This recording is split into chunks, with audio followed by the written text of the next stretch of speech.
വ്യത്യസ്തമായ പരിപാടികളോടെ രാജ്യം 60ാം സ്വാതന്ത്ര്യദിനം ആഘോഷിക്കുമ്പോൾ ഇങ്ങനത്തെ മണലാരണ്യത്തിൽ ഒരു കൂട്ടം മുങ്ങൽ വിദഗ്ധർ തങ്ങളുടെ സ്വാതന്ത്ര്യദിനാഘോഷ പരിപാടികൾ കടലിന്റെ ആഴങ്ങളിൽ വെച്ച് നടത്തിയതിന്റെ സന്തോഷത്തിലാണ്.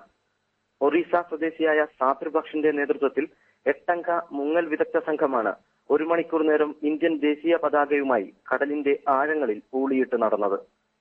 സൗദി ഗവൺമെന്റിന്റെ നിരവധി അംഗീകാരങ്ങൾക്ക് അർഹനായ സാബിർ ബക്ഷ് തങ്ങളുടെ ആഘോഷ പരിപാടികൾ ഭംഗിയായി ക്യാമറയിൽ പകർത്തുകയും ചെയ്തു. റെഡ് സീ എന്ന പേരിൽ അറിയപ്പെടുന്ന ഈ സംഘത്തിലെ 3 പേർ മലയാളികളാണ്. പട്ടാള ബോട്ടിന്റെയും വെടിക്കോപ്പുകളുടെയും ശബ്ദമില്ലാത്ത മനോഹരമായ ഒരു ലോകം കടലിനടിയിലുണ്ടെന്ന് സാബിർ ബക്ഷ് പറയുന്നു. ടൂറിസം മേഖലയിൽ പുതിയ സാധ്യതകൾ തേടുന്ന സൗദി ടൂറിസം ഡെവലപ്മെന്റ് വിഭാഗം ഈ മുങ്ങൽ വിദഗ്ധർക്ക് വേണ്ട എല്ലാ സഹായങ്ങളും നൽകുന്നുണ്ട്.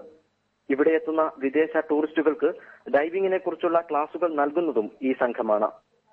ഇന്ത്യയുടെ 60ാം സ്വാതന്ത്ര്യദിനം കടലിൽ 60 അടി താഴ്ചയിൽ വെച്ച് ആഘോഷിച്ച ഇവർ കൂടുതൽ പേരെ ഉൾപ്പെടുത്തി അടുത്ത വർഷത്തെ പരിപാടികൾ കൂടുതൽ ആഴങ്ങളിലേക്ക് മാറ്റുവാനുള്ള തയ്യാറെടുപ്പിലാണ്. ജിദ്ദയിൽ നിന്നും ഏഷ്യാനെറ്റ് ന്യൂസിനു വേണ്ടി തൻവീർ കണ്ണൂർ.